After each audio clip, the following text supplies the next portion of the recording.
계시록 4장 5장을 보면 하늘 보좌의 장면이 펼쳐지고 있는 것을 보게 됩니다. 4장에는 보좌 위에 계신 삼위 하나님의 모습이 기록이 되어 있어요. 5장에 가보면 어린 양 예수 그리스도에 대한 모습이 상세하게 그렇게 기록이 되어 있습니다. 4장 5장은 하늘 보좌 삼위 하나님의 모습이 어떻게 말씀 가운데 어떻게 세상을 다스리고 어떻게 오늘까지 우리를 인도하시는가, 하늘 보좌를 상세히 기록을 하고 있어요. 6장부터 이제 20장까지를 보면 앞으로 이루어질 그 보좌 위에서 말씀하시는 그 앞으로 이루어질 하나님의 심판에 대해서 상세하게 자세하게 기록을 하고 있습니다. 21장, 22장에 가서 보면 오늘 우리가 사는 이 땅 흔적도 없이 사라지고 새하늘과 새 땅이 하늘로부터 다시 내려오는 그런 하나님의 나라 천국이 어떻게 이루어지는지를 상세하게 기록을 하고 있습니다. 그래서 오늘 본문 4장 5장은 앞으로 6장부터 이루어질 하나의 서론격이지요. 그러니까 앞으로 어떻게 우리 주님이 재림하시는가, 거기에 대한 하늘에서 삼위 하나님이 어떻게 말씀하시는지, 어떻게 하시는지 거기에 대해서 기록을 하고 있습니다. 자, 우리 1절입니다. 보면 이리로 올라라. 자, 우리 같이 읽어볼게요. 1절 시작. 이일 후에 내가 보니 하늘에 열리는 문이 있는데 내가 들은 바 처음에 내게 말하던 나팔 소리 같은 음성이 있다. 이일 후에 마땅히 일어날 일들을 내가 네게 보이리라 하시다. 이일 후에. 그렇지. 이일 후에. 요한은 하늘로 부름을 받아서 하나님 하늘나라로 올라가는, 하나님 보좌로 이끌림 받아 올라가는 장면이 기록이 되어 있습니다. 이제 2일 후에 그랬어요. 그 2일 후에 하늘 보좌로 갔죠. 그럼 이 일이 뭡니까? 첫 번째 보면 우리 1장 또 2장 3장에 크게 두 가지로 알 수 있겠죠. 1장에는 예수님의 모습이 어떻게 계시는가, 그리고 두 번째는 1장 후반절부터 있는 그리고 3장까지 소아시아 7교회의 현재의 모습과 앞으로 그들이 하나님께 변화되어 있는, 그러니까 아시아 7교회의 모습을 기록을 하고 있어요. 이 일이 있은 후에 그 말이죠. 그런 다음에 사도 요한을 다시 불러 올랐는데 두 번째 환상을 보는 거예요. 그러면서 오늘 4장부터 쭉 우리가 읽어보면 전부 하나님의 은혜라. 어떻게 요한이 하늘 보좌로 가셨을까? 아무나 갑니까? 아무나 갈 수 없어요. 요한이 어려워서 갔습니까? 그것도 아니라 지금 요한의 상태는 어떻죠? 밤몇 섬에 유배되어 가가지고 철저한 고독 가운데 싸우는, 비판 가운데 싸우는, 예배 드릴 사람도 한 사람도 없어 지금. 그러면서 그 노동에 시달리면서 얼마나 절망했을까요? 진짜 하나님 살아계시는가 뭐 이 저경까지 갔을지도 몰라요. 밤모섬에 유배되어 가서 헤어나올 수 없는 바로 그곳에서, 그러니까 요한이 어려워서 그런 게 아닙니다. 철저한 하나님 은혜였어요. 우리 신앙은 이렇게 출발하는 거예요. 오늘도 우리는 이 가운데 있는 거예요. 내가 어려워서, 내가 잘나서, 내가 충성 많이 해서가 아니라 전적인 하나님의 은혜라는 거예요. 여벨렉의 나를 하나님 택해서 그렇게 택했어요. 수많은 사람들 중에 요한을 하나님이 보여주시고 난 다음에 다시 또 불렀다는 거예요. 하늘 보좌로 불렀어요. 이 일 후에 우리 2019년도를 보내면서 우리 모두가 감사하는 것은 2020년도를 다시 일할 수 있게 하셨다는 거예요. 지금 이 모습대로 그대로 풀러가면 부끄러움 구원을 받을 사람 여기 많을 것입니다. 상 받기 이전에 정말 억지로 구원받는 사람 많을 거예요. 충성한 대로, 심은 대로, 섬긴 대로 복 준다는데 정말 우리 정말 충성했습니까? 오늘 낮에도 말씀드렸지만 어떻게 충성한다고요? 성령으로. 나를 위해서 섬기는 거 아닙니다. 성령으로. 감동 가운데, 은혜 가운데 나를 구속하신 그 은혜 속에 내가 확실히 붙잡혀가지고 봉사하는 거였죠. 그리고 이런 말씀을 이렇게 비춰보면 전혀 우리 공로가 아닙니다. 다 하나님의 은혜입니다.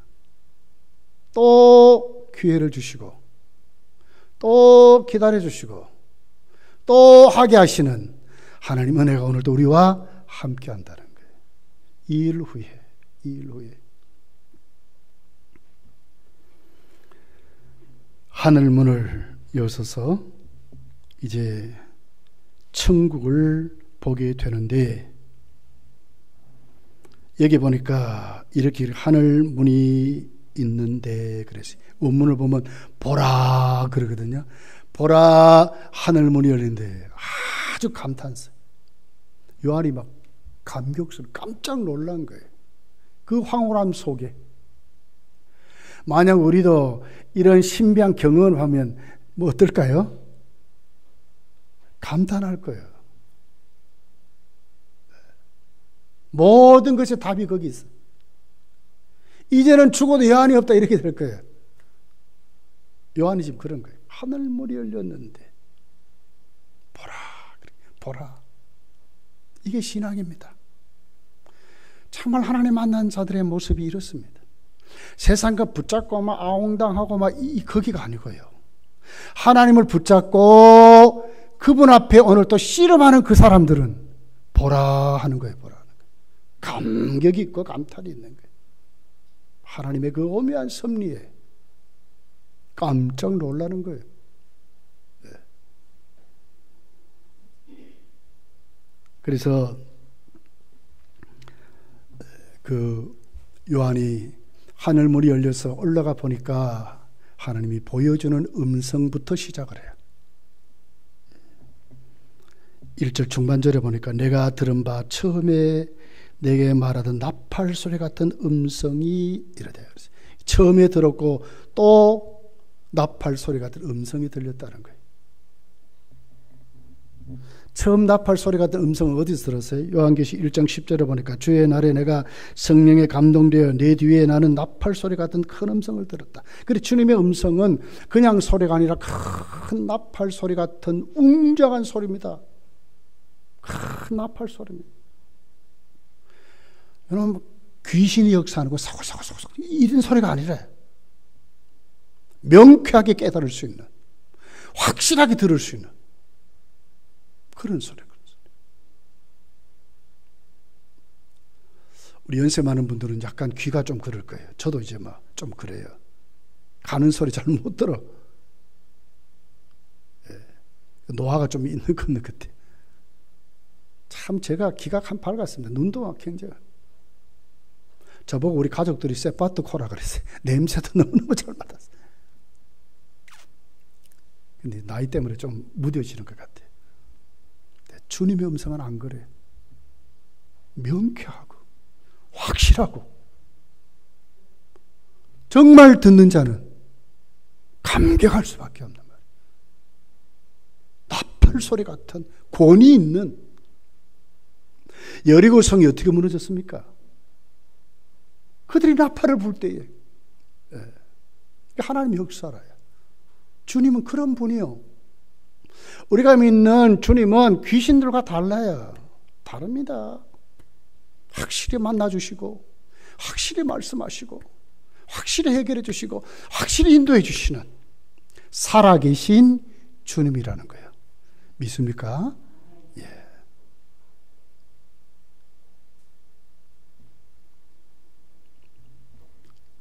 그래서 듣습니다. 이리 올라 하는 소리를 듣고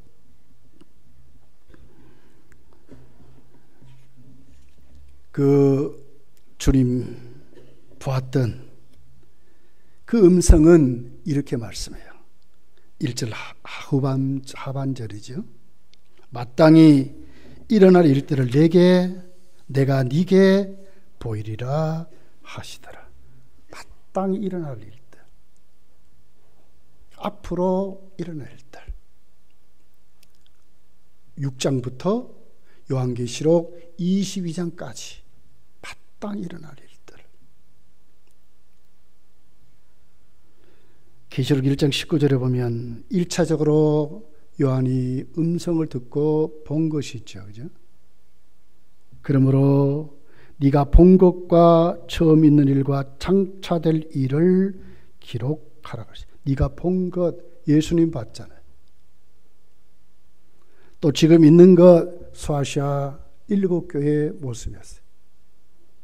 장차될 일, 6장부터 22장까지의 내용. 앞으로 일어날 일들. 무엇이었습니까? 하나님의 심판이었어요. 성도요, 저희 여러분이 긴장하고 예수 믿어야 합니다. 왜냐하면 우리가 믿는 대로 주님은 상도 주시지만 또 탈락하면 바울이 벌벌 떨잖아. 오늘 낮에도 고린도전서 9장에 바울이 그렇게 말하잖아요. 내가 다 전한 후에 내가 멸망할까 봐 바울이 벌벌 떨어요. 그러면서 바울이 복음을 전하는 것을 봐요. 요한계시록 6장부터 20장까지는 심판을 말한다니까요. 심판을 말한다. 성도의 구원도 말하지만 더 집중적으로 말씀하는 것이 세상에 어떤 일이 일어날까 하는 것을 전부 심판을 말하는 거예요. 인간의 타락한 역사를 하나님이 간섭하셔서 당신의 뜻대로 이뤄가시는 그 심판을 말하면서 그 심판의 가장 큰 핵심이 뭡니까? 예수님이 오셔서 심판한다는 거예요. 그날이 온다는 게 그날이. 그렇게 자꾸 이렇게 지속이 되어 가는 거예요.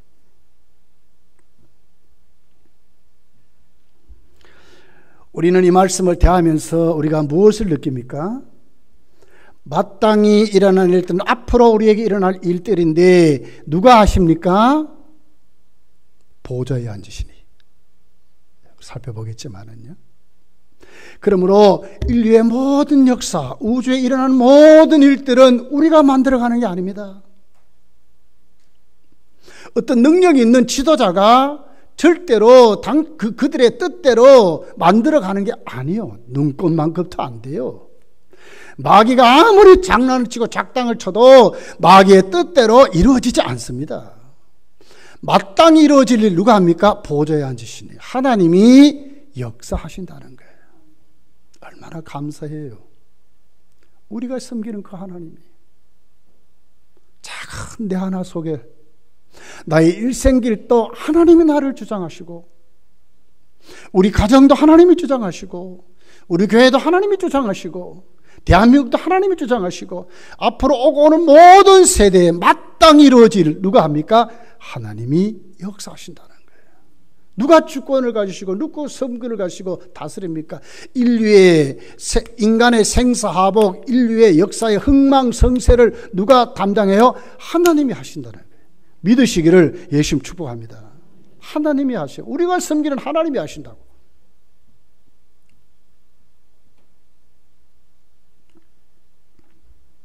2절을 읽어보겠습니다. 2절. 본문입니다. 2절 시작. 내가 곧 성령에 감동되었더니 보라 하늘에 보좌를 베풀었고 그 보좌 위에 앉으시니가 있는데, 두 번째가 뭡니까? 이 일 후에 하늘 보좌로 올라가는데 주님의 말씀이 들리는 거예요. 앞으로 마땅히 이루어질 일들을 주님 말씀하신 다음에 대반 따라오는 게 뭐예요? 성령의 감동으로 하늘 보좌에 갔다는 거예요. 참 오묘한 겁니다. 저와 여러분이 구원을 어떻게 받았습니까? 여러분 우리 공로로 받았습니까? 내가 착해서 받았습니까? 내 아버지 어머니가 나를 믿게 해서 여러분 믿을 수 있었습니까? 아니잖아요. 오늘도 우리가 일부였지만 전도하셨어요. 오늘 전도하지 못한 분들은요, 기회를 잃은 거예요. 충성할 수 있는 기회를 잃었다니까. 교회에서 뭐 하자 그러면 다 오셔야 돼. 하나님이 기회를 주셨어. 상 주시려고. 우리 구원을 어떻게 받았습니까? 주 예수를 믿어라. 그리하면 너와 내 집이 구원을 받는다 하는 말씀이 떨어질 때 성령이 우리의 심령의 문을 열어 하나님의 그 크신 국렬로 믿게 하셔서 믿은 거 아닙니까? 성령의 역사였어요. 똑같은 것입니다. 천국 어떻게 갑니까, 여러분? 그냥 가는 거 아닙니다. 아무나 가는 게 아닙니다. 성령의 역사가 일어나야 가는 겁니다. 주의 말씀이 떨어질 때 즉시 그것을 받아들이도록, 그것을 아멘해서 요한이 기억하고 기록할 수 있도록, 이 말씀대로 믿을 수 있도록 성령이 감동해서, 얼마나 오묘한지 몰라요. 똑같은 말씀을 들어 어떤 사람 믿습니다. 여러분 사도 베드로의 설교에 3,000명이 회개하지요.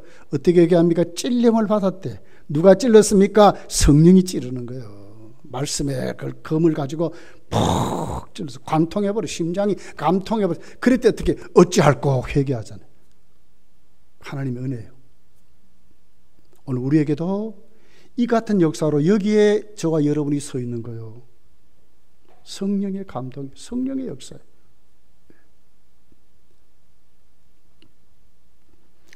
내가 곧 성령에 감동되어, 원문을 보면 붙들렸다 그 말이거든요. 이렇게 무슨 보자기로 물품을 꼭 싸듯이 성령이 우리를 감싸버렸다 이 말이에요. 그러니까 그 안에 쌍길 수밖에 없죠. 천국을 어떻게 갔는가? 성령이 확 사로잡아가지고 주께서 말씀하신 그 말씀이 확실히 믿을 수 있도록 받아들이도록 확 쌓아놔버렸다는 거예요. 하나님의 말씀은 그렇게 기록이 됐습니다, 여러분. 성경의 기자가 한 40명 되거든요. 성경을 기록한 그 모든 기자가 어떻게 영감을 받아서 그 영감이 감동입니다. 성령에 감동돼요. 계시를 받았죠. 지금 우리 그런 영감은 지금 우리에게 주어지지 않아요. 그러나 조명이 있어, 조명. 성경을 밝히 볼 수 있는, 해석할 수 있는 조명을 성령 우리에게 가르치셔. 천국을 어떻게 올라갔는가? 성령의 감동을 받아. 여러분 믿음 생활은 성령의 은혜로 되는 줄 믿습니다. 어떻게 되게 되겠어요? 우리가 성령을 사모하셔야 돼요. 성령 충만 받으셔야 돼요. 성령을 갈구하셔야 돼요. 사모하셔야 돼요. 사모하셔야 돼요. 그냥 되는 거 아니에요. 신앙 경험으로 얼마나 값디까? 직분의 비중이 여러분 얼마나 붙잡고 있습니까?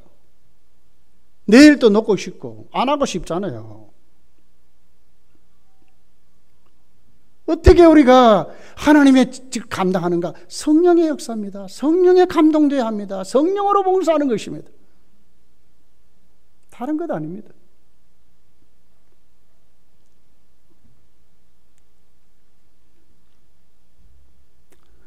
요한이 성령에 감동되어 주의 말씀을 듣고 간 곳이 어디라고요? 하늘 보좌입니다. 보좌. 4장 5장을 읽어보면 19번이나 보좌라는 말이 나와요. 2장에 19번이 나와요. 19번. 이건 뭘 얘기하죠? 하늘의 중심은 보좌에 있다는 거예요. 그리고 온 인류의 흥망성쇠는 누구에게? 보좌에 있다는 거예요. 천사가 하는 게 아니에요. 악한 마귀가 하는 거 아니에요. 보좌에 앉으시니까. 여러분, 하나님의 나라 보좌는 3천층이라고 해서 3층으로 이렇게 됐대. 첫째 하늘이 어디입니까? 이 대기입니다. 대기. 공중이죠. 공중. 하늘. 비행기가 나르고 막 이런데. 2차 하늘이 어딜까요? 우주요. 우주. 인간이 아무리 노력해도 여기까지 가요. 하나님의 나라, 천국, 하나님 계신 보좌는 3층 천에 있습니다. 거기는 누구만 가요? 성령으로만 가는 나라입니다. 누구만 가요? 성도만이 가는 나라요. 아무리 과학이 발달하고 인류의 역사가 아무리 노력해도, 아무리 바벨탑을 쌓아도, 뭐 인공위성을 개발하고 뭐 화성에 가고 다 하지만 거기까지 간다니까요. 아이고, 가봤더니 소련, 여러분 그 우주비행사 가가린이 그러잖아요. 나는 아무리 보아도 신은 없더라.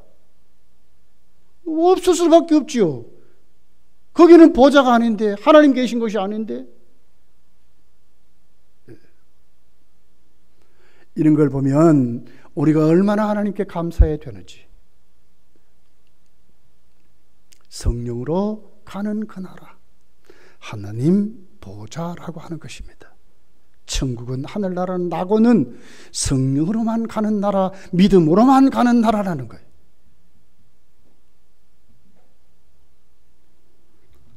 고린도후서 12장 2절에 있는 말씀입니다. 한번 같이 읽어볼게요. 자막이 있어요. 시작.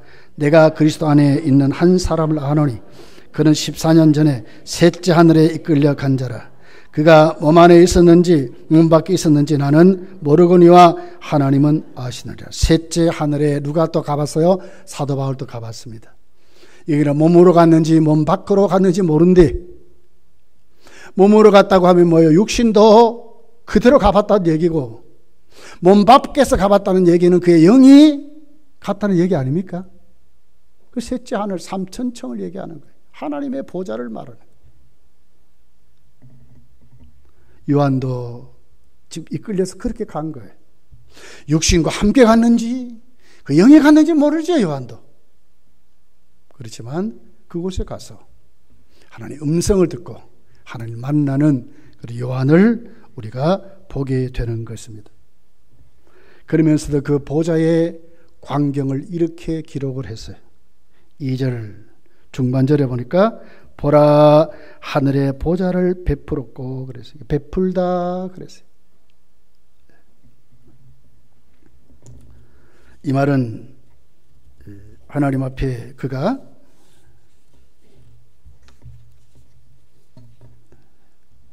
그 동작이 아직도 끝나지 않는, 계속되는 진행형이에요. 그래서 하나님의 보좌에 하나님이 앉으셨는데 계속 그게 계시는, 그래서 아주 감격스러워. 계시록 1장 4절 5절을 보면 보좌 앞에 7 성령이 계신다고 기록을 했어요. 또 예수그들을 보좌 우편에 앉아 계셨다. 로마서 8장에 보면 보좌 우편에는 예수께서 계시는 것으로 나와 있어요. 그럼 보좌에 누가 계세요? 성부 하나님이 계시는 것이죠. 계속 그곳에서 이탈하지 않고, 우리는 뭐 바쁘면 뭐 여기도 있고 저기도 있고 말이지, 하나님 그렇게 하지 않는다는 거예요. 계속 그곳에서.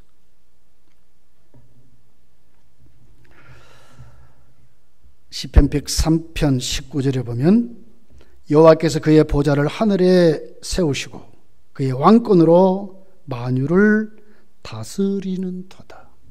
그러니까 성부 하나님이 바로 그곳에서 만유를, 왕권을 가지고 다스리고 계신다는 거예요.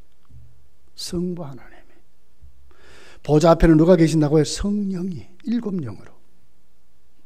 보좌 옆에는 누가 계신다고요? 성자 예수께서 우리를 지금도 기도하고 계시는 변호자가 되시는 예수님을 그렇게 설명을 하고 있는 것입니다.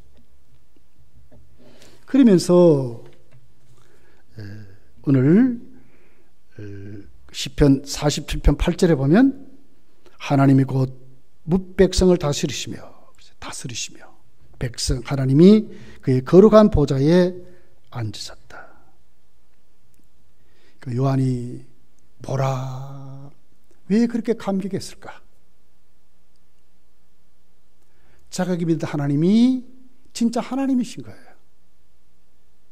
지금 자기는 어디 왔어요? 밤모섬에 죄수로 유배되어 왔잖아요. 로마 황제의 그 왕권이 얼마나 셌어요. 거기에 있지 않더라는 거예요. 내가 몸은 지금 유배되어 밤모섬에 있지만 나를 다스리는 분, 나의 생사학을 주장하는 분은 누구냐? 저가 아니고, 내가 이 밤모섬에서 풀려나는 것도 저가 마음이 좋아서 뭐 어떤 선심을 쓰듯이 나가는 것이 아니라 바로 내가 섬기는 하나님이 나를 풀어주기도 하시고 구원도 하시고 장차될 일에 나도 주님이 책임진다는 것을 요한이 믿는 것입니다. 성도에게는 이것이 있어야 돼요.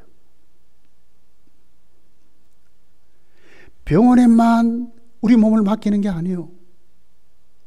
내가 지금 만나는 친구에게 내 삶의 위로를 맡기는 게 아니에요.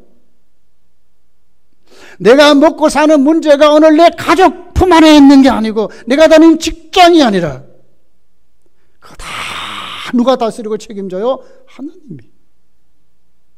나에게 앞으로 이루어질 모든 일들 하나님이. 인류의 역사만이 아니라 내 개인 나에게 이루어질 모든 것을 하나님이 다스리고 주장하신다는 것을 요한이 믿고 우리도 믿어야 한다는 거예요.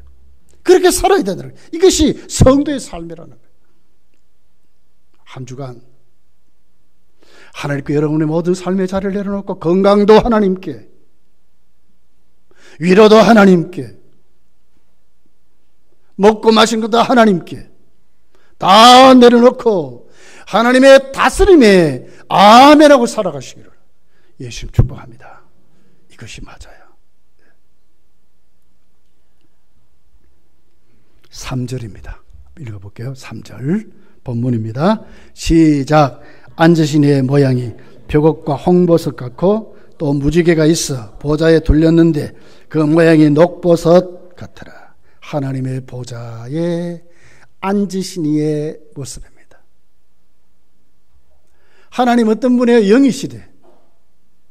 그런 몸이 없는데 어떻게 보여요? 다 상징인 거예요. 하나님은 어떤 모양이었어요? 여기 보니까 벽옥 같아 그랬어요. 벽옥. 요한계시록 21장 11절에 보면 이 벽옥을 수정과 같은 맑은 보석이래. 투명한 것을 말해요. 아주 빛이 강렬한 것을 말해요. 쉽게 말하면 다이아몬드를 말해요. 다이아몬드. 얼마나 빛납니까? 불순물이 없어요. 다이아몬드. 하나님이 그런 존재라는 거예요. 거룩하시고 깨끗하시고 다 비추시는, 그 하나님 앞에 아무도 도망갈 자리 없는 그런 하나님이라는 거예요. 깨끗하고 정결하신, 거룩하신.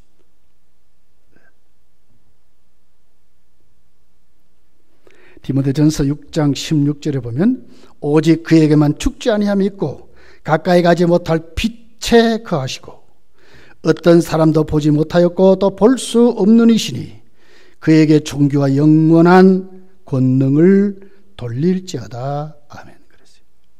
빛으로 아무도 볼 수 없는 존재라는 거예요. 하나님 보면 성경은 뭐라고 그래요? 죽는다고 그러잖아요. 하나님 그런 분이에요. 흠도 없고 티도 없는 정결하시고 거룩하신 구별된 그런 하나님이시라는 거예요. 그분이 어떻게 해요? 우리를 다스린다는 거예요. 조금도 놓치지 않고. 저도 목회하지만 사실 실수투성입니다. 실수투지. 어떤 데 보면 워드를 치다가 나는 정확하게 쳤다 근데 보면 글자도 틀리고 막 그래요. 주보를 만들면서 나중에 전사님 보고 꼭 점검해라. 그래서 전화 온 거 보면 틀린 데가 많아. 빠져먹을 때도 많아요. 잊어먹을 때도 많아요. 나는 그래요. 우린 다 그런 존재예요. 얼마나 여러분 완벽합니까? 얼마나 많이 합니까? 근데 하나님은 안 그래요. 틀리지 않습니다. 오류가 없습니다. 명쾌하시고 정확하시고 깨끗하시고 능력이 한이 없으시는, 못할 것이 없는, 투명하신, 거짓이 없으신, 벽옥 같은 빛나신 하나님을 말씀하는 거예요. 우리가 그런 하나님을 섬기는 거예요. 참 모델을 잡아놓고 존경하는 사람, 내 인생에 말이야, 저 사람은 멘토다, 막 그렇게 해가지고 다 저 사람 같이 본받아야 돼. 그때 한번 그 속으로 깊이 들어가 보라고요. 정말 믿을 수 있을까? 아니요. 다 냄새나고 부족하고 그래요. 근데 하나님은 안 그렇다는 거예요. 조금도 부족함이 없어요. 그대로예요, 그대로. 말씀하신 그대로라니까. 겉과 속이 다른 게 없어요. 그대로. 투명하신. 얼마나 빛나신지. 천국에는 태양이 없어. 태양보다 더 밝은 존재라. 사도 바울이 예수님 만날 때 어떻게 정오에 만났거든요. 태양보다 밝은 빛으로 주님이 오셨어요. 우리가 섬기는 하나님이에요. 얼마나 우리가 감사하고 찬송해야 될지. 그분이 오늘 내 인생을 다스려 가시고 앞으로 내 인생을 이끌어 가시는 거예요. 조금도 놓치지 않는, 잘 챙겨서 그렇게 하시다고 말씀하는 거예요.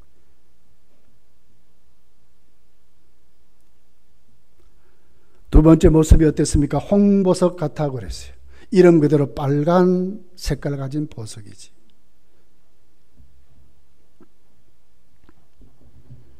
이것은 바로 하나님 무서운 진노와 심판을 상징하는 것입니다. 히브리서 12장 29절에 보면 우리 하나님은 소멸하는 불이심이라고 그랬어요. 소멸하는 불이심이라. 불은 빨간 색깔 아닙니까? 하나님의 무서운 진노와 심판을 상징하는 것이에요. 누가 압니까 이걸? 성도만이 하는 거예요. 불신자들 하나님 너 심판한다 그러면 이거 안 믿습니다. 근데 성도는 믿어야 해요. 믿어요. 하나님은 진노하시고 하나님 우리를 심판하는 것을 믿어야 된다니까요. 우린 그런 하나님을 섬기는 거예요. 사랑의 하나님도 우리가 믿지만 공의의 하나님도 믿어야 하는 거예요. 우린 자꾸 그쪽으로는 안 가려고 그래. 하나님은 공의의 하나님이에요. 심판하신 하나님이에요.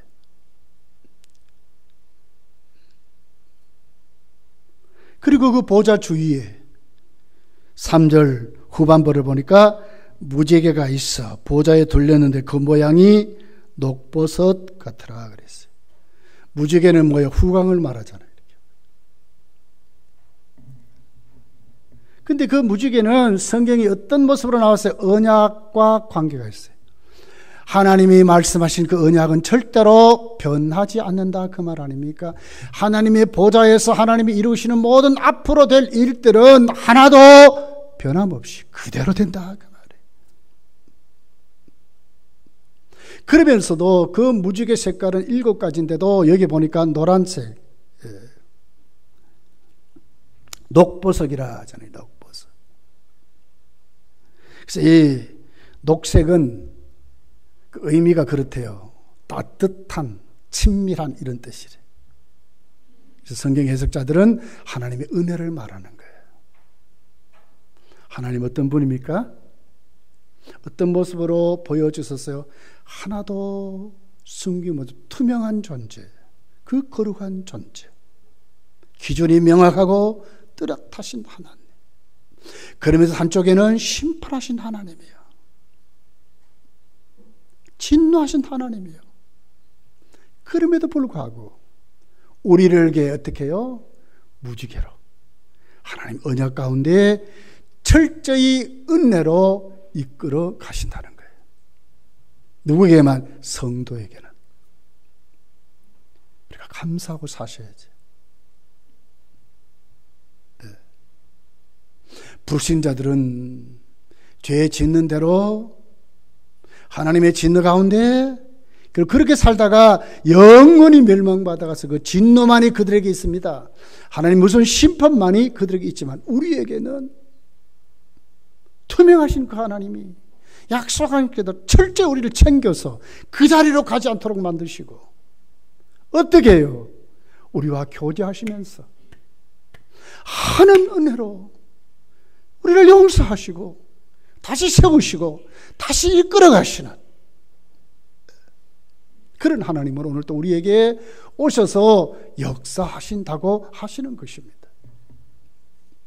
신앙생활 아무렇게 하면 되겠습니까? 내 힘으로 가는 나라 아닙니다, 여러분. 하나님 보좌는 그냥 가는 나라가 아닙니다. 어떻게 해요? 성령으로, 성령의 감동으로. 하늘나라는 셋째 하늘이에요. 셋째 하늘. 인간의 어떤 방법으로 갈 수 없어요. 과학도로 못 가고요, 의학도 못 가고요, 어떤 교육으로도 갈 수 없고, 어떤 정치가 어떤 정책이나 비전으로 절대로 갈 수 없는 나라라요. 지구의 70억이 기적이 제때 다 가지고 탑을 쌓아가지고 네가 서라 내가 서라 내가 네 위로 올라갈게 난리를 쳐 70억이 세워도 하늘나라 못 가요. 그 나라는 어떻게 성령 안에서 먹고 마시는 나라가 아니라 성령 안에서 어떻게 해요? 희락과 기쁨의 나라라 그랬어요. 성령 안에 있는 나라라요. 언약하신 대로, 그 보좌가 언약하신 대로 무지개가 후광이 되어서 녹보석으로 계시는 그 하나님. 녹보석이 하나님이 아니라요, 이 상징이라니까요. 하나님 은혜로 우리를 이끌어 가신 그 하나님. 한 주간 여러분 그냥 살지 마시고 꼭 이 하나님 앞에 챙김을 받는, 잘 챙김을 받는, 하나님이 그렇게 싫어하시는 그 자리 가지 마시고 하나님이 기뻐하는 그 자리에서 하나님의 약속대로 복을 누리면서 살아가는, 그게 충실히 세워지는, 그냥 희낙낙하는 삶이 아니요, 흘러가면 안 돼요. 정신없이 살면 안 돼요. 은혜 가운데 붙들려 살으셔야 돼요. 다 그렇게 살아가시기를. 절대로 억지가 아닙니다. 내 의지가 아닙니다. 어떻게 해요? 성령으로. 성령의 감동을 받고 성령의 힘을 얻고 성령의 믿게 하심을 따라 오늘 또 내가 그 믿음의 자리에서 성령이 나에게 푸시하시는 그 힘, 성령이 임하면 뭐라고요? 권능을 받는다잖아요. 권능 가지고 사실 권능 가지고. 그 믿음의 자리가 얼마나 기쁜지 감사한지. 찬송 한 자리 불러도 그 찬송에 막 은혜가 넘치고, 말씀 한 줄 읽으면 그 말씀이 나에게 감동이 되어가지고 내 삶을 붙잡아 나에게 세임을 주시는 그 자리, 엎드려 기도할 때 하나님이 뚜렷이 응답하시는 그 자리, 그냥 오리무정같이 힘들고 억지로 막 아이고 내가 그래도 목사인데 내가 그래도 이런 사람인데 이렇게 하시면 안 된다니까. 올라 하시는 그 하나님 음성 앞에 들을 줄 알고 그 말씀이 성령의 감동으로 나에게 믿어져서 나도 모르게 그 하나님의 보좌를 보면서 그 한량없는 은혜 앞에 붙들려가지고 감격스럽게 살아가시기를 예수님 축복합니다. 기도하겠습니다. 우리 말씀을 생각하며 기도합니다.